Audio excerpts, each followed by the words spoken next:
Arizona versus Jasper, Phillip Rushing. It's our number CR-23-0113.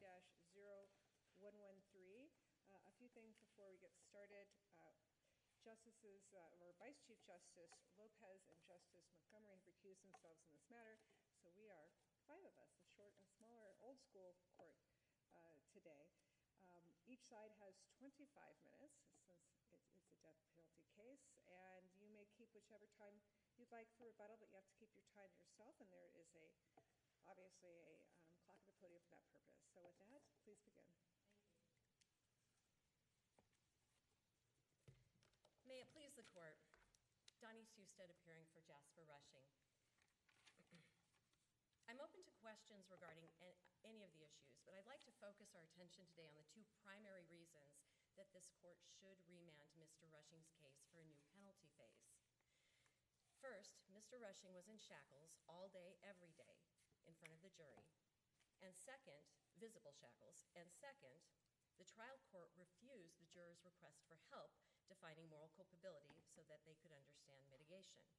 Going back to shackles, shackles imply dangerousness.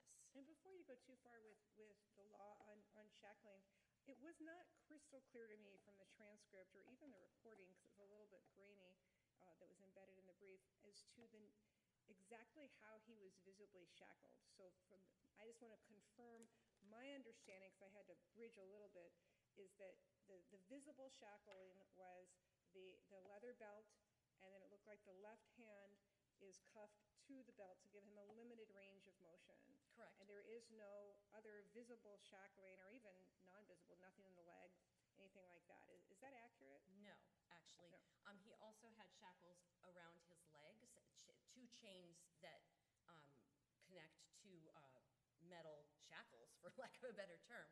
And you can see in that, and I apologize for the videos in there because it was my first attempt trying to do this, and I'm not totally savvy with the internet.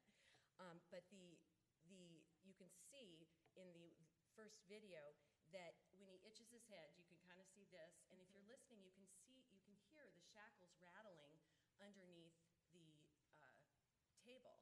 And if you peruse through the FTRs throughout, the trial, you can hear the shackles in and out. I mean, the jury had to know they were there.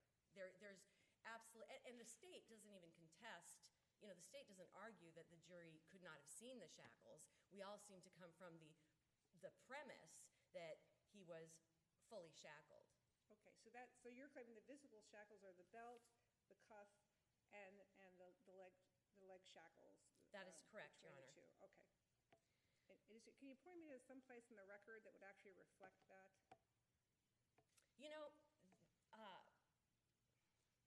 They don't actually ever describe his shackles there, but I would, and that is a problem. I think that they don't do that. I think the best we can do is the fact that you can hear the shackles. When we did the video, we turned the volume up so that you could hear the shackles better, which is not to say you couldn't hear them in the courtroom. You can. Okay, the acoustics are very different, as we know. What gets picked up on the microphone is usually more direct. And did the jury ever see Mr. Rushing entering and exiting the courtroom? Not that I know of, Your Honor. That did not appear in the record, but they did see him standing up and sitting down. I don't know that they saw him actually moving outside from behind the defense table. It's accurate to say, he never put on mitigation, didn't make an opening statement, didn't make a closing argument, didn't make allocution. So there's no opportunity the jury had to see him walk out behind or in front of counsel table. That is correct, Your Honor. Okay. So I don't want to ask questions of your opposing counsel while you're up there, but I hope that Mr. Gannon, if he disagrees with your characterization, will let us know that. I'm certain he will. And even though I wasn't able to see the shackles, obviously I have a lot of contact with my client, and I have experience as a trial attorney, so I know how they do these. But I know that's the problem. So it's kind of the problem. You have to fill it in.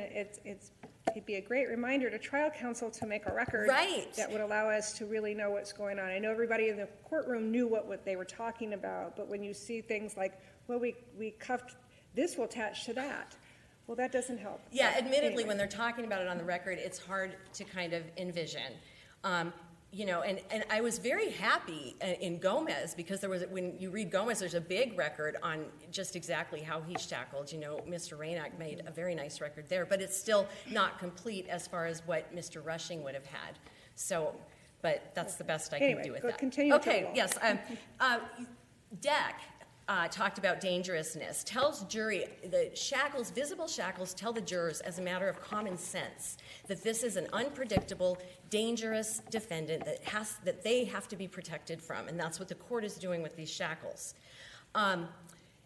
SCOTUS said this in Deck, and in Gomez, this court applied Deck to a situation just identical to Mr. Rushing's situation, nearly identical in every way. The defendant insisted on wearing jail clothes, and just like in Mr. Rushing's case, the trial court surrendered courtroom security to MCSO policy.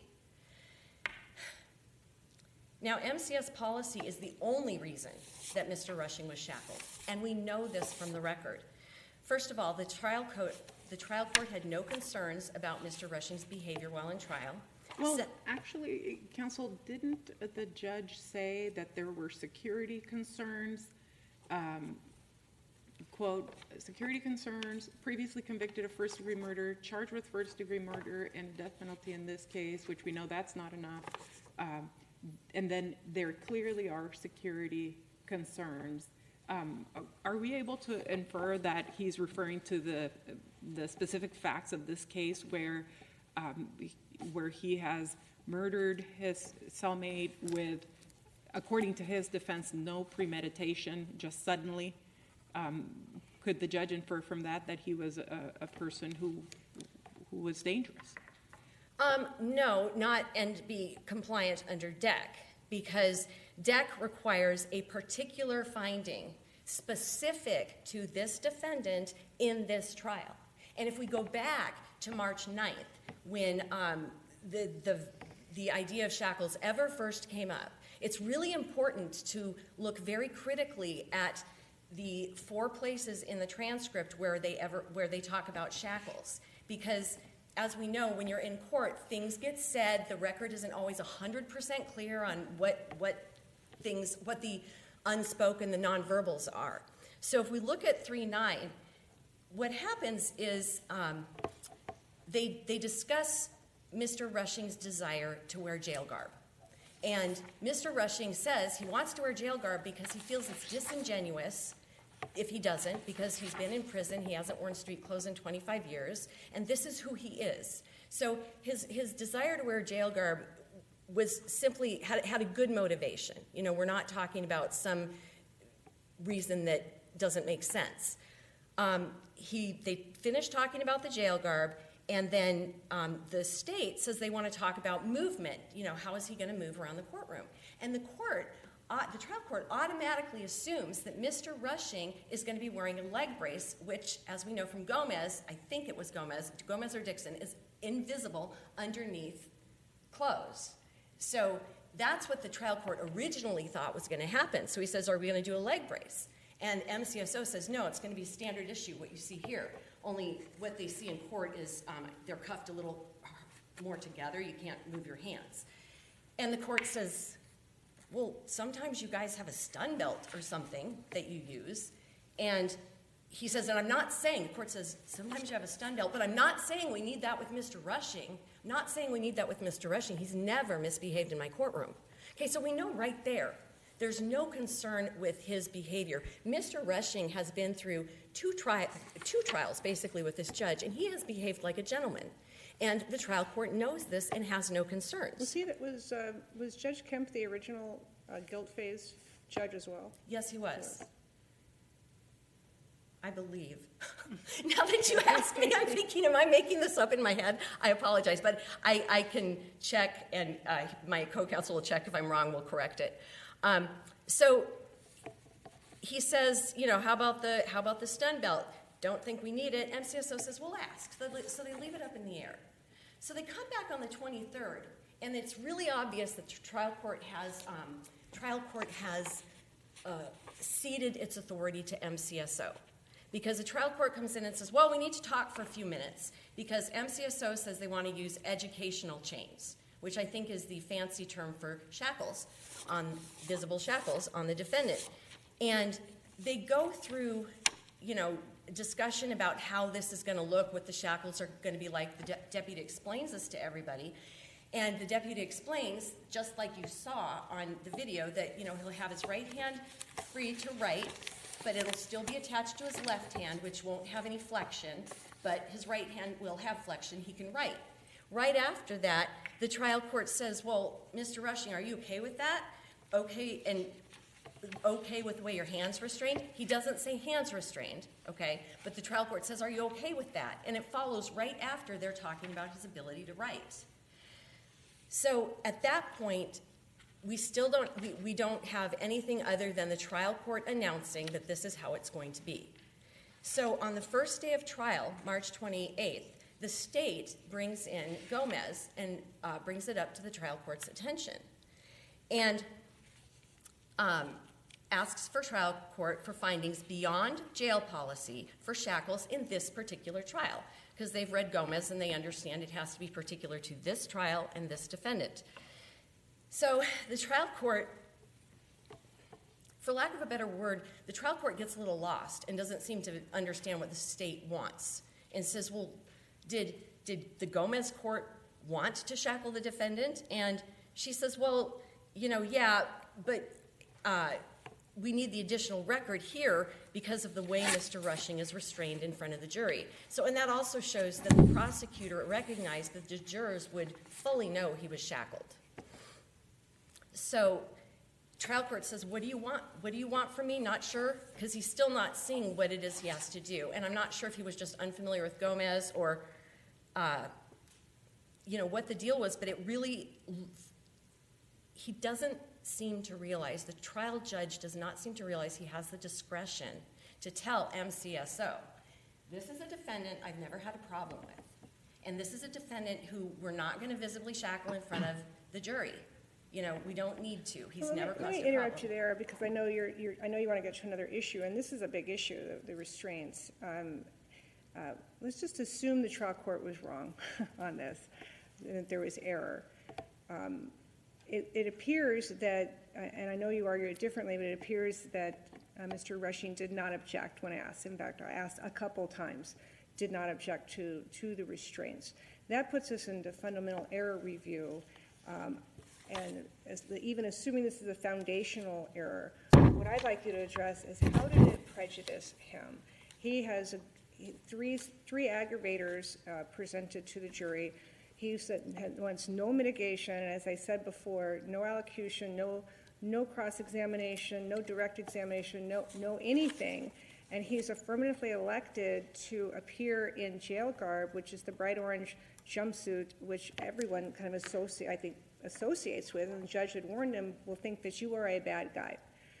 With that, it makes me wonder, what more did it add to have the visible restraints? So if you could address that. Yes, I can. And two things on that. First, the controlling jurisprudence doesn't really say it's dependent on what whether or not the defendant presents mitigation or whether or not the defendant tries real hard to win his case.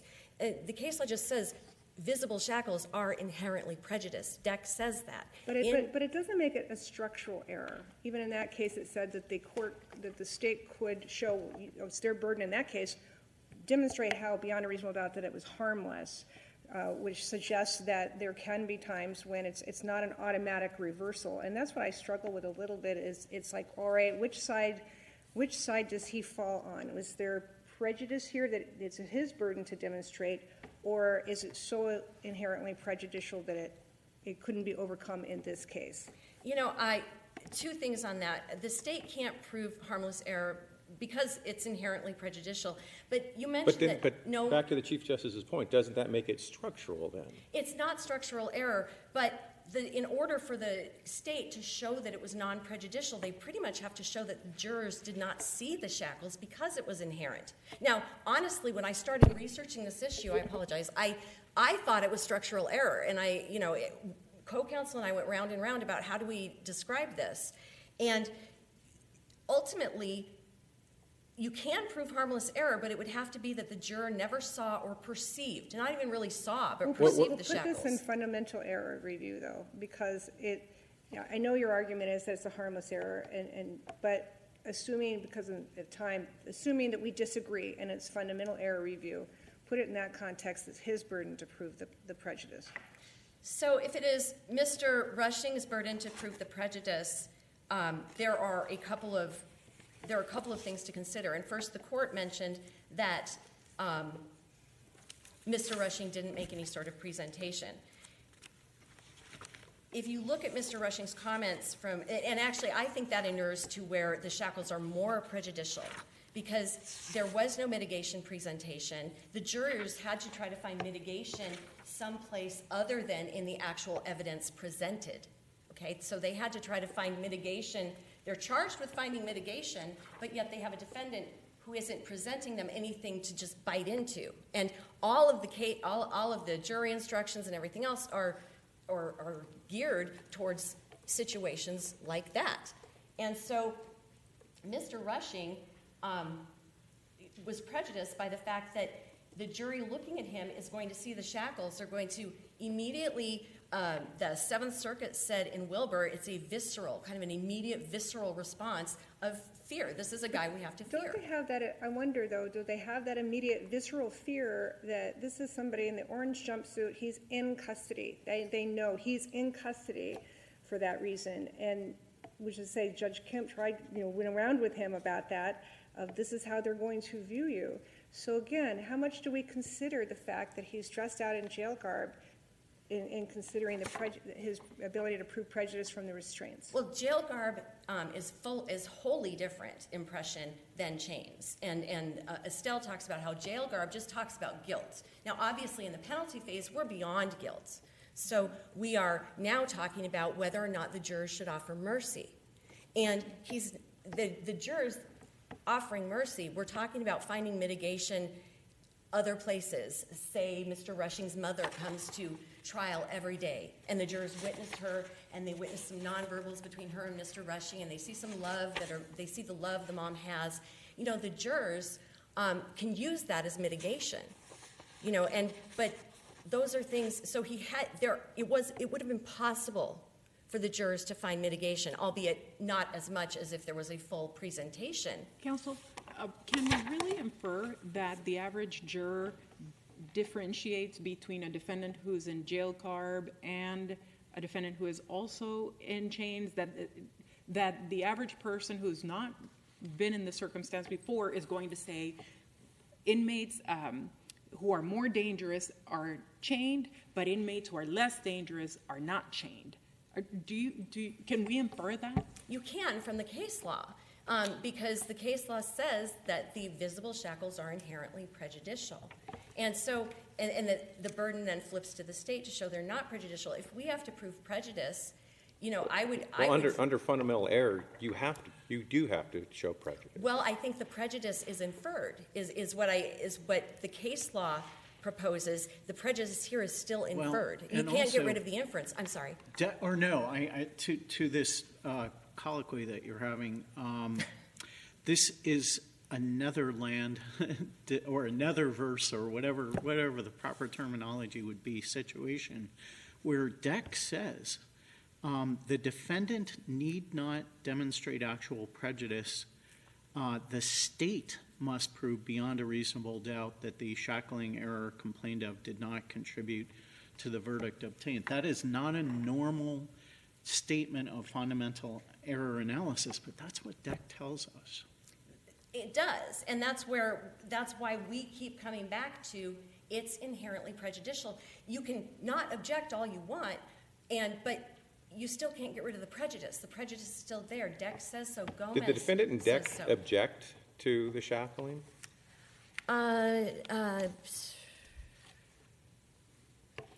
Yes, he did. And so isn't that a pretty substantial difference than what we have here? If we go with the fact, if we disagree with you that it's not objected to here, that goes from harmless error to fundamental error review, and that flips the burden of who has to prove what to show prejudice. But I'm on it.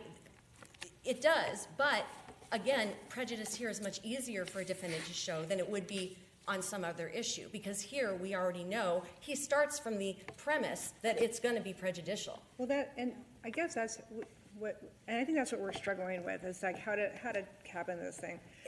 Because yes, you can start with it's inherently prejudicial, but that in itself is not enough, otherwise it would be structural error. So it has to be inherently prejudicial and none of the other, facts. So you have to examine it, I guess, in the context. And so that's what you can tell, the way I'm even enunciating it. It's a struggle to try to put this in the appropriate framework. It is. I will absolutely grant that. And that is, we had a struggle with it. We had the same struggle.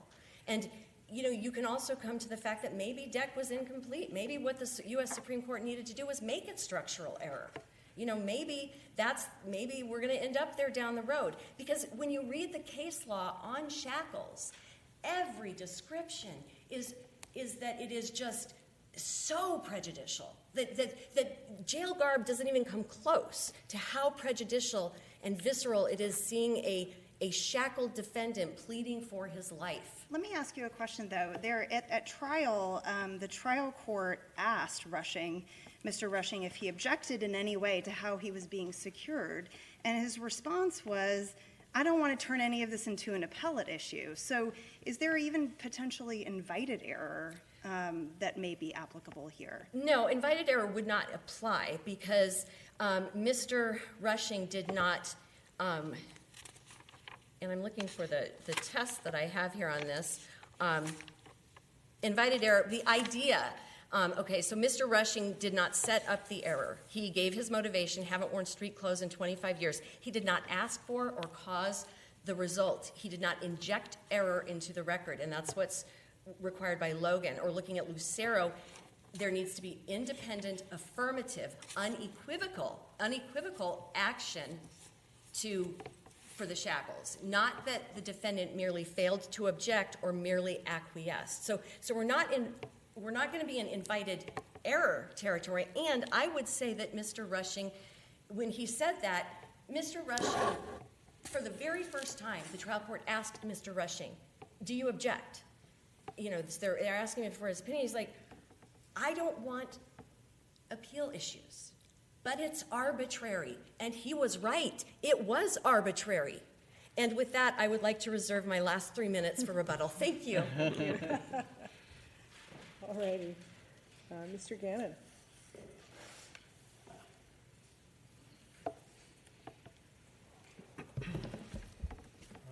Thank you. May it please the court.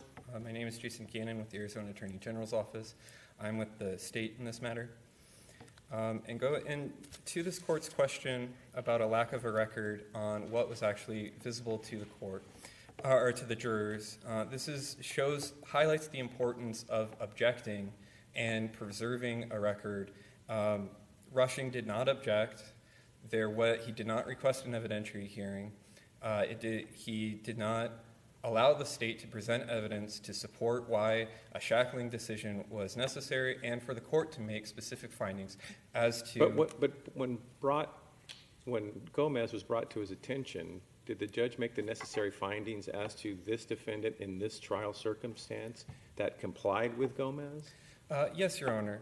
The court found that Rushing's prior first-degree murder conviction for the murder of his stepfather and the current pending capital proceedings warranted... But wasn't that rejected by this court in Gomez, those very reasons?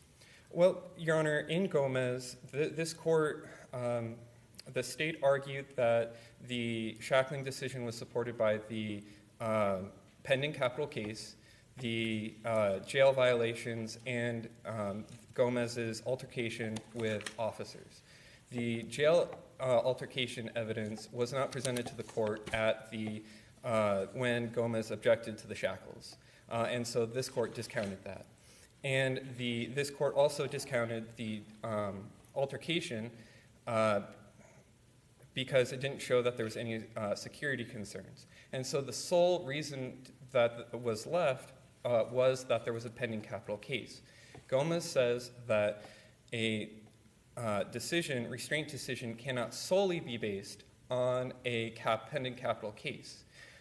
This court has affirmed a restraint decision based in part on the pending capital case, and the facts and circumstances of that case. Back to the question I asked defense counsel in terms of what the judge said, saying that there are clearly security concerns. He even says, I would have some kind of restriction on you even if you were properly dressed out. Aren't we left to then infer what those clear security concerns were? I mean, there's not an explicit finding made. That's correct, Your Honor. But Gomez also allows the court to search the record to see if there's anything to support the shackling determination. And to this court's question about whether the trial court was the same from the original guilt, aggravation, and penalty, it was the same judge. That judge was present for all of the aggravation and the evidence to show that Rushing was not entitled to leniency. And so it was that same judge that said that Mr. Rushing had never misbehaved in his courtroom or anything. That is correct, Your Honor. But this court, in the 2017 Rushing opinion, also noted that Rushing had a history of threatening corrections officers and had a history of concealing weapons inside himself, homemade improvised weapons, and that would be paragraph 40 of this court's opinion. And so there's evidence in the record to support a shackling determination, and also the facts and circumstances of Rushing's case, where he committed this murder while in prison in a small cell using 2 improvised homemade weapons to bludgeon, slash, and mutilate the victim. And so the record supports the trial court's shackling decision. Now, moving to this court's question. Can you, would you mind telling us, what is your view of what was the shackling? I'd ask those questions about what exactly the restraints were, rather. I don't disagree with my colleague's description that it was his left hand was close to his belly, there was a leather belt, and his right hand had a little bit more freedom. I think there was also leg irons, but again, the record isn't very clear as to exactly what the jury could see or could not see. Okay, so you agree there were leg irons, though, attached by a chain? I believe so. Okay. And do you disagree that there were noises made with respect to those leg chains? Is that in the record? I wasn't able to listen to. I listened to the videos included in the brief, but I did not notice any movement. Maybe it's the record. I don't have a good record on that issue. Moving to this court's kind of struggle with how to apply fundamental error, Rushing argues that the third prong of Escalante should be applied in this case. However, that creates an incentive for defendants to sandbag the trial court, to attempt to get a favorable verdict, not to object to any shackling, and then on appeal be able to get automatic reversal because the shackling was present. So how do we deal with the language in DEC that the shackling is inherently prejudicial in this case? I mean, how do you suggest we handle that? I think looking at each of the factors that the court considered was prejudicial. And so in DEC, they split their analysis between the guilt phase and the penalty phase. In the guilt phase, they say it was inherently prejudicial because it impinges on the defendant's right to be presumed innocent. Rushing does not have that here because he was at a resentencing for a penalty phase. He's no longer presumed innocent. DEC also talks about how at the penalty phase, the handcuffs will inhibit the jury's ability to consider mitigation. But Rushing concedes in his reply brief at page 90 that the jury could not there was no mitigation, and the jury did not have anything to consider as mitigating circumstance. And counsel, DEC does include the language that we just discussed earlier, but it also says that it almost inevitably affects adversely the jury's perception of the character of the defendant, but it's not an absolute. It almost, and then it tells us that the state must prove beyond a reasonable doubt that the shackling error complained of did not contribute to the verdict obtained. So how can we know that in this case the shackling did not contribute? Well, the jury was instructed that the only thing that they can base their sentencing determination is on admitted evidence. Admitted evidence is testimony or admitted exhibits. The only evidence that the jury could consider in their sentencing determination were the facts and circumstances of the current offense, the facts and circumstances of Rushing's first murder, and his criminal history. There is nothing mitigating for the jury to consider, and there is nothing, these facts and circumstances would not substantially outweigh the aggravation that was found in this case, especially with the two especially weighty aggravators here. Also, going back to the DEC prejudice arguments, the court also noted that it is prejudicial because it interferes with the defendant's ability to speak with his counsel, but Rushing represented himself in this case. And so he wasn't prejudiced by the shackles because he was his own attorney. And so the only thing left is the decorum of the courtroom, which this court, in questioning my colleague, noted that he is already in prison garb, the bright orange Maricopa County Jail outfit, which he voluntarily chose, and the trial court expressly warned him the jury would find it prejudicial to see him in the orange jumpsuit, but Rushing made a tactical decision to say it would be disingenuous for the jury to see me in anything but this. And counsel, didn't the judge instruct the jury not to be influenced by Rushing's choice not to dress out? Was that a jury instruction as well? Yes, Your Honor. Well, the jury instruction is specifically to wearing civilian clothes. So it was instructed not to be influenced by that, and it was also instructed that it should not be make its decision based on any bias or prejudice, and solely on the evidence presented in the sentencing, resentencing.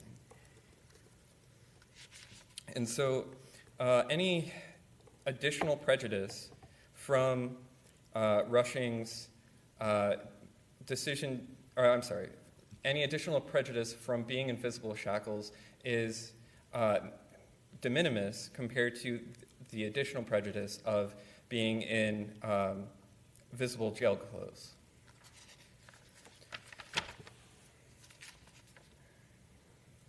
And also, Your Honor, Rushing cites to several cases which held, Illinois cases that held that it was clear error and reversible error for the visible shackling. But these, I refer the court to People v. Buckner. In that case, the Illinois Court of Appeals reversed, but they didn't order a new trial.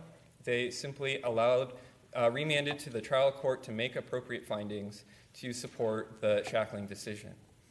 And also, People v. Strickland analyzed the cases cited by the defense in their reply, and it was decided after the DEC decision came down. In that case, the court found that DEC did not apply because the defendant did not object, and that DEC didn't apply because the defendant in People v. Strickland did not object. And in DEC, the defendant objected vigorously. He objected 3 times to being visibly shackled in front of the jury, and each time the court denied or overruled his objection. So in this matter, if we find that Mr. Rushing did not object, we would analyze this under fundamental error review, and then the prejudice would be on Mr. Rushing to show, correct? Yes, Your Honor. But does he start with a head start with inherent prejudicial? It's already inherently prejudicial, and then go from there? No, Your Honor, because like I made the argument that if it was inherently prejudicial and warranting an automatic reversal, this would encourage defendants to not object at trial, to, in case they reach a favorable outcome, and then if they do not, then they have an automatic reversal on appeal. And so it cannot be automatic. It cannot be an automatic reversal. It should be, the defendant should be required to object so that the court can make a record of why the shackling is necessary. And if they don't, then it is on the defendant to show that he was prejudiced. In this case, the specific prejudice factors listed in DEC don't apply to Rushing, and he cannot satisfy that he was prejudiced by the error. So where do we fit DEC into that? I think that's what we're struggling to figure out. They do say in DEC that shackling, it repeats the language from Holbrook, that shackling is inherently prejudicial, and then concludes that thus, when there's not adequate justification for ordering visible shackles, the defendant need not demonstrate actual prejudice to make out a due process violation. It now goes to the state, in this case, harmless error review, to show that it was harmless. So what's the inherent prejudice aspect? I'm sorry, the actual prejudice aspect. Where does that come in to proving a violation? Well, I think DEC is distinguishable because the defendant objected, and because otherwise, if it is to be considered structural error, then and an automatic reversal, then the language in DEC would become superfluous, that the state has the opportunity to prove that any error was harmless. Well, it does, and that's what makes me wonder, even in making out a prima facie claim that there is error, trial error in the first place in that circumstance, is it incumbent upon the defendant to demonstrate that actual prejudice occurred, even to make out the violation, before you get to, was it prejudice so far afield that it deprived you of a fair trial? Yes, Your Honor, because he did not object, and he should not benefit from his failure to object, and so. Well, I'm asking a slightly different question. Okay, Just assume he objected. Assume he objected, and the trial court said, overruled. I think you need to have visible restraints here, and then that was on appeal, and we're looking at it. Would he have to make out a claim, would he have to have shown that, in showing that the trial court erred, that error was, it sounds odd, under DEC, it almost sounds like he had to have a showing of some kind of prejudice in the first place before it goes to the state to demonstrate that it was harmless error? So just to make sure that I'm understanding your question, your hypothetical is the defendant objected, and then on appeal he's claiming that there was insufficient. Well, basically like DEC. I mean, Yeah. that was DEC. He objected, and the court said, but you don't have to demonstrate actual prejudice to show a due process violation. It now goes to the state to demonstrate harmless error. Which, so that provides the state with, it's no longer an automatic reversal if the defendant objects. It provides the state with an opportunity to point to where in the record the evidence supports the shackling determination. DEC specifically states that you can have cases, although rare, where the record supports the shackling determination. Well, this is not what DEC said. The part that I'm looking at in DEC, let me just read it to you. Because there it's found an error, right? And it says that when that happens, the defendant need not demonstrate actual prejudice to make out a due process violation. Instead, the state must prove beyond a reasonable doubt that the shackling error, so it's already an error, complained of did not contribute to the verdict obtained. So I mean, that's how they've set it up. And I guess what I'm asking is where does prejudice come in? Is that even, I guess it's needed to show the violation in the first place? You can see I'm struggling with what they said. So I think, and please correct me if I'm misunderstanding, but I think your question is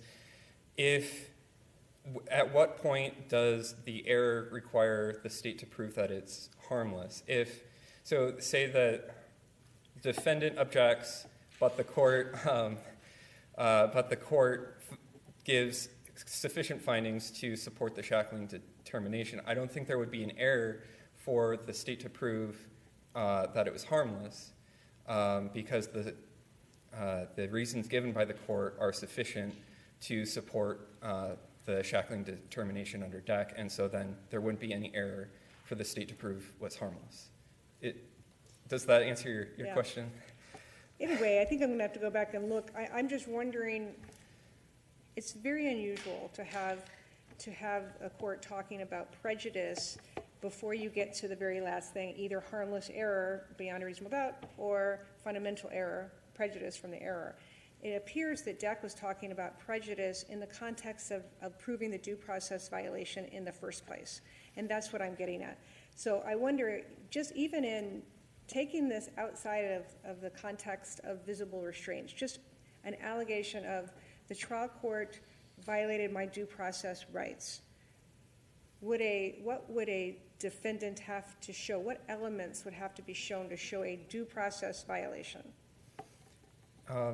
I believe under DEC it would just be that the jury saw visible restraints and there was not sufficient reason to support the shackling determination. Well, I agree with that under DEC. I guess I'm asking even just a broader, outside of the restraint context, because I'm thinking if we could figure that out, maybe we can identify why they were saying inherent prejudice in the context of the error before you get to, all right, is it reversible error? Which is... I'm putting you on the spot. So it's okay to say you don't know. This is something we go back and look at. I just wonder if you have anything to add to that. I just think that the DEC is a very difficult case to understand because they do use almost structural-like error analysis, but they state clearly that it's harmless error and the state has the opportunity to prove harmless error, and they don't provide really any analysis as to how the state in DEC did not meet its burden. I think they just pretty much say the state has the opportunity, they didn't meet the opportunity, this case is reversed. So it's tricky with DEC's language, especially when the defendant does not object, and how to review the non-objected to error. But is it your position that that's the line of demarcation, that whether the defendant objects is really what determines? I mean, that we're not in some other, I think the questions we're asking kind of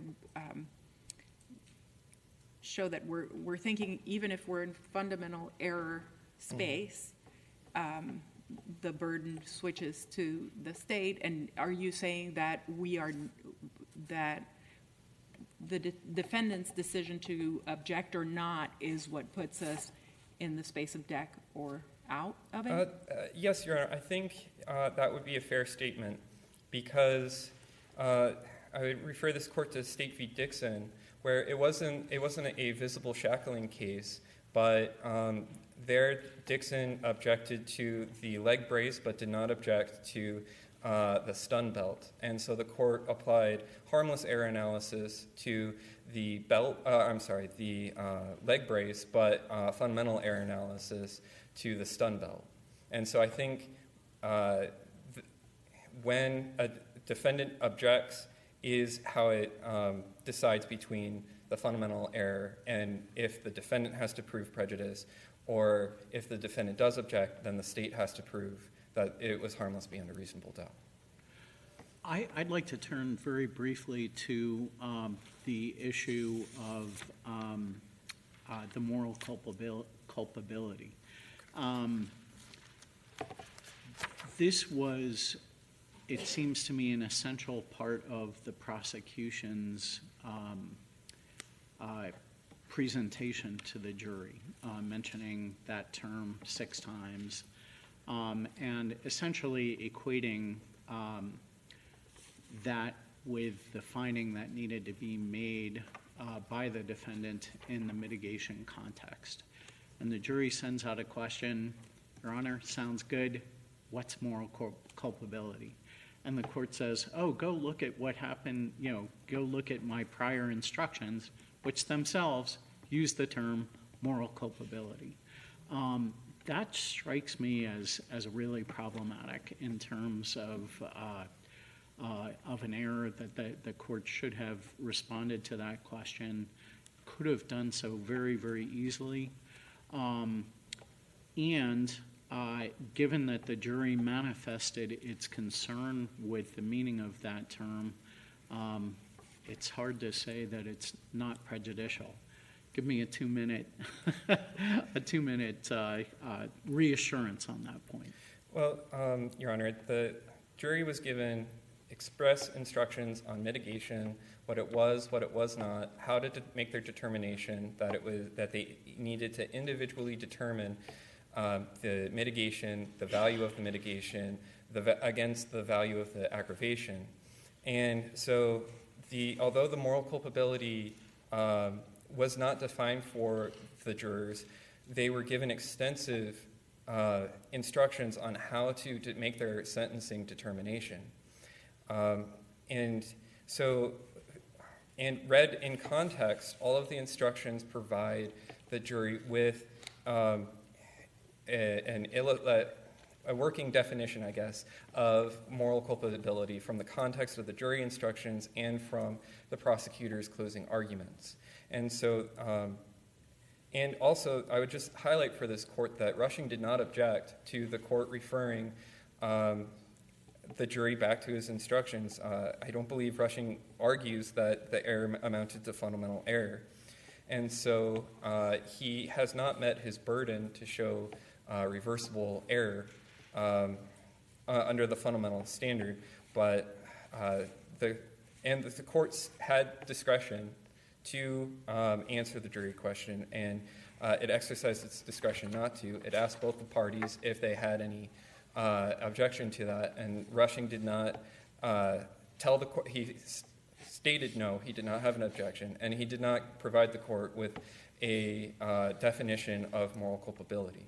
And so it was not error, and definitely not reversible error for the court not to simply refer the jury back to their jury instructions. And unless this court has any other questions, the state would ask that you affirm Rushing's sentence. Thank you.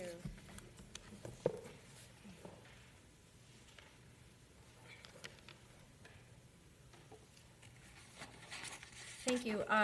Regarding moral culpability, the prosecution was equating moral culpability with mitigation, and that is the basis of the prejudice.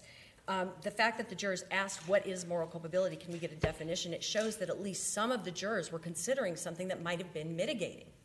And if we go back to the example of the mom coming to court and that's mitigation, the prosecutor kept saying that the only thing that they ever heard about moral culpability was that moral culpability or mitigation reduces moral culpability. And if you don't know what moral culpability is, what are you looking at? If somebody thinks that moral culpability is, say, the defendant's ability to tell right from wrong, right there, and then they decide that they cannot consider the fact that the mom, has this affection for the defendant because he did know right from wrong. Did Rushing's mother attend the trial? No, this is an example. I don't know. Yeah. The record does not show that. I'm sorry. I should have made that clear. This is an example of some sort of mitigation that that a jury could find. I don't know if his mother was there. She may have been. I actually have never asked. And I just was working on these examples, so bear with me. I didn't see anything in the record about the mother. That's why I was asking. I'm sorry. It's an example. But, the point being that moral culpability, it showed the jurors were considering something that may have given life. And without a proper definition, how are they going to see that? Somebody might have had the wrong definition and think, well, that's too attenuated. That doesn't have anything to do with the defendant. Or, why do we have to, But how is it, many times jurors will ask a question and the parties, after conferring, and the judge decides, I'm going to do more harm than good in trying to define what moral culpability is. That strikes me as something that might be something unique to each individual of what they consider to be moral culpability, and defining it might actually put you in a worse situation. So maybe sometimes that judge is thinking, oh, this is the best that we can do, is what we've told you. Now use your own view as to moral culpability. So why would that be an abuse of discretion? Well, here, the trial judge said, and I'm sorry, I just lost my train of thought, but could you repeat that last part for me? Oh, the judge, why is it an abuse of discretion or an error, however way we look at it, the fundamental error or an abuse of discretion, to simply tell the jurors the best we have is just look at your instructions and you can use your own view? Oh, here, we know the trial court didn't say that, and I apologize. Right, but it didn't say use your own view, it just refers back to the instruction. But, Right. I mean, isn't that implicit, that you're going to have to give whatever your view of that language means? And it's what the trial court always did, though. We know he wasn't having the thoughts that you were thinking about, and I'm out of time. Oh, you sure are. Sorry. Go ahead and answer that question, please. We know he wasn't thinking about this because he said, this is my normal practice. If it's not defined in there, I'm not going to define it for them. That's direct contradiction to Ramirez. Thank you. Thank both counsel for your argument, for your briefing. We'll take the matter under advisement and issue a decision in due course. We'll stand adjourned for the day.